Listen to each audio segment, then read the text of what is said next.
So now what does any of this have to do with branding in 2026? Actually a lot, because the same shift that's happening in Hollywood, audiences choosing real over perfect, is happening in your marketing right now. Your customers are making the same call that Nolan made. They're rejecting the polished, the synthetic, the fake, the safe, and the brands that figure this out first are going to be the ones that take market share from everyone else who doesn't. Let me tell you what happened the day Christopher Nolan decided to build actual wooden ships. For his new movie, The Odyssey, one of the biggest productions in Hollywood history, Nolan had every tool available to him. He could have opened up a laptop, called up any VFX studio on Earth, and even rendered an entire Mediterranean Sea with pristine, flawless CGI. He had the budget, he had the technology, he had every excuse in the world to do it the easy way. Nolan didn't do that. He loaded massive 65-pound IMAX cameras onto those wooden ships he actually built, sailed them into real unpredictable weather, and let the Mediterranean Sea act however the Mediterranean Sea wanted to act, which is just nuts. No controls, no filters, no safety net. And the overall result, box office records. Standing ovations, critics calling it a return to the cinema that was always supposed to feel like. And if you watch any Christopher Nolan movies, the Batman trilogy, whatever, you know this guy knows how to make movies. By the end of this episode, you're going to know exactly what your brand's version of building real ships looks like and why it might be the single most important marketing decision you make this year. Welcome to Brand Retro, I'm Mike, and today we're talking about the Nolan Effect. So here's a number I want you to sit with for a second. According to a 2024 study by the Edelman Trust Barometer, one of the most respected marketing research firms in the world, 71% of customers say that they can tell when a brand is being inauthentic.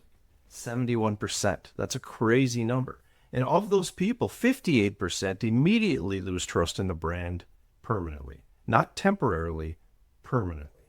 So more than half the people who catch you faking it, and they will catch you, will never buy from you again. And yet, here's the kicker. We are all living through the golden age of fake marketing. I scroll through my feed right now. I see influencers in perfect apartments with perfect lighting, with a product they've never used before, reading a script, someone who sent them a Google Doc. I see user-generated content that is so clearly produced in a studio with a stylist, a script, all that stuff, and it might as well have been a Hollywood budget. I see brands automating their customer interactions with AI bots that respond to "my dog just died" message with a 10% off coupon, which is nuts. Think about this. Brands are getting a 10% off coupon to "my dog just died" messages, and they wonder why nobody trusts them anymore. The problem isn't the technology. The technology is neutral. The problem is the intent behind it. Brands are using technology not to tell better stories, but to avoid telling real ones.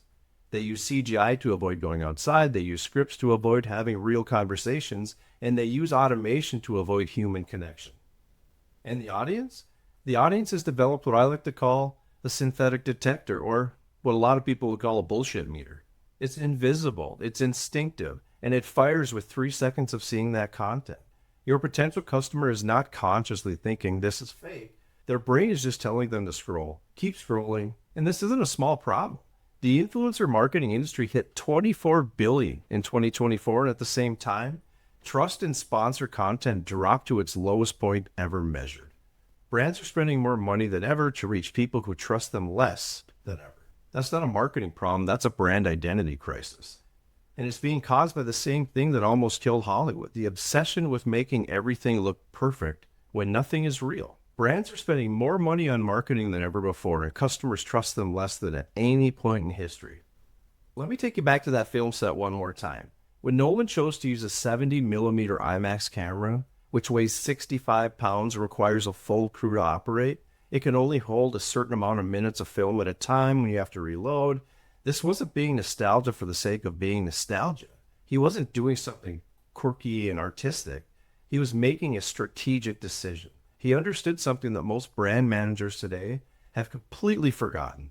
The audience feels friction. When those cameras are heavy, the shots get harder to get. When the weather is real, the actors really get into it and react from it. When the ships are wooden and the waves are actually pounding on the side of this boat, the fear, the chaos, everything on screen that you're seeing isn't performed, it's real. And what does that mean? It means the audience can feel that difference in their chest, even if they can't articulate why. That is exactly what happens when your marketing is real, when your marketing feels real. When you film your product at the actual warehouse at 7 a.m. instead of a rented studio, people can feel it. When you get a real customer to talk about their experience, their actual message within that messy living room instead of a produced testimonial studio, people believe it. When you show behind the scenes of something going wrong and how you fixed it, people trust you. Because trust isn't built in looking perfect. Trust is built by being present, real, vulnerable, and willing to let the weather be the weather. The most expensive thing you can do in marketing right now is making everything look perfect, because perfection doesn't convert. Realness does. Authenticity does. And we want to give you some real examples here, because it isn't just theory. Think about liquid death, canned water. That's it. There's nothing technologically superior about the product. It's literally water in a can. But they built a brand that looks heavy metal. It looks tough. It talks like a punk rock magazine. It treats their customers like they're part of a movement against corporate wellness culture. Their revenue went from 0 to 263 million in under 5 years, not because of CGI, because of an identity that felt real, it felt dangerous, and ultimately it felt different. One of my favorite brands, think about Patagonia. They ran a Black Friday ad that said, "Don't buy this jacket." They told the customers not to buy the product because they believed in sustainability more than they believed in one sales day. That campaign generated more press and more sales than any traditional ad campaign they've ever run. Patagonia told their customers, "Don't buy our jacket on Black Friday." It became their highest selling season ever. That is the power of a brand that actually believes in something. These brands weren't doing anything you can't do. They're willing to be real about who they are. Liquid Death didn't hire a focus group to determine their aesthetic. Patagonia didn't A/B test their values. And as we discussed in a couple episodes back, I believe it was 133, they just picked a lane. They committed to it completely, and they let the friction, the weirdness, the vulnerability, and all the baggage that came with it be the engine of their marketing. That is the Nolan Effect. Now, here's where it gets really practical, because I don't want anybody listening to this podcast to just nod along to this. I want you to walk away from this episode with something that you can actually do this week. You can actually apply to your company, to your brand. When Nolan needs monsters for the Odyssey, creatures from Greek mythology, he didn't render them in a computer. He didn't jump right to Midjourney. He built them. Practical effects, real animatronics, physical props that the actors could actually engage with, touch, and feel real at dealing with. Because he knew something. When the actors got scared of a real thing, the audience is scared. When the actor is staring at a green tennis ball and a stick representing a monster, it's some kind of AI green screen world, something in the audience's brain doesn't fire the same way. Bottom line is your marketing needs tangible monsters. Not real monsters, obviously, but something real, something you built, something that took effect, that had friction, that couldn't be faked. Let me give you some examples of what that might look like for your business. Your tangible monster might be a handwritten note inside every single order you ship. One sentence, very personal. It costs you nothing but time. The time is that one currency that customers know can't be faked, and guess what? They appreciate it. Your tangible monster might be a video filmed in your car, in your parking lot, right after you solved a really hard problem for a client, unedited. No ring light, no script, just you and the steering wheel and the truth. Your tangible monster might be showing a mistake you made, a product that didn't work, a launch that flopped, a decision you regret, and what you learned from it. Because in a world of brands that pretend to be perfect, the one that admits they're human becomes instantly trustworthy and relatable. If you truly want to build something that's rare, if you really want to build something that's unique and stands out, stop trying to build a brand that looks perfect. Start building one that feels human. Because in this AI era, human is the rarest thing that a brand could be.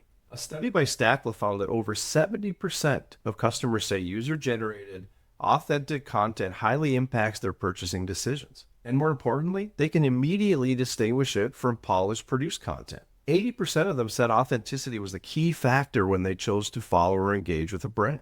Your customers are literally waiting for you to be real with them, and most brands are too afraid to do it. They're following the norm. They've got that monkey see, monkey do attitude that we talk about all the time on this podcast. Before we wrap this thing up with any action items, I want to say something to whoever's watching this and listening to this right now.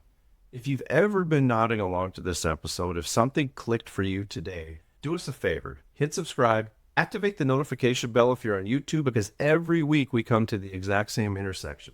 Old school wisdom meets modern strategy. We talk about brands that build empires with nothing but an identity and a set of principles, and we apply those lessons to what you're building right now. If you're an audio person, find Brand Retro or Spotify and Apple Podcasts, search Brand Retro and subscribe there too. Every episode is a different lesson from these brands, directors, designers, even leaders who refuse to fake it and won because of it. In my opinion, this is the kind of content you're not going to find from your typical marketing guru telling you to post 3 times a day and use trending sounds. We're going to talk about strategy. This is about identity, and this is Brand Retro. Now let me finish this one thing that's going to change how you market forever. Here's what I want you to do this week, and I mean literally this week, not sometime next week. I want you to do one thing in your marketing that's uncomfortable because it's real. Maybe that means filming a video on your phone in your office without actually cleaning it up first. Maybe that means posting an honest answer to a question a customer asked that you don't have the perfect answer to. Maybe that means telling a story of why you started your business in a way that excludes, the parts that weren't all that pretty. Nolan didn't build real ships because it was easy. He built them because easy doesn't transfer to the audience. It's not relatable. The audience doesn't feel what it didn't cost you anything to make. They feel the weight of the camera. They feel the cold, the realness of the water. They feel honesty and face value. In a world drowning in synthetic content, a world where competitors are automating every customer touch point and producing the same AI-generated slop and carousels that every other brand in their space is doing, the most disruptive thing you can do is to be genuine, to get uncomfortable, and to be unapologetically real. Trust me, Nolan felt the weight of those 65-pound cameras every single day on set. And that weight, that friction, is exactly why those movies feel different from everything else you've seen this year. What's the weight you're refusing to carry in your marketing? That's the Nolan Effect, and that's Brand Retro. I'm Mike. Subscribe, share this with someone who needs to hear it, and I'll see you on the next one.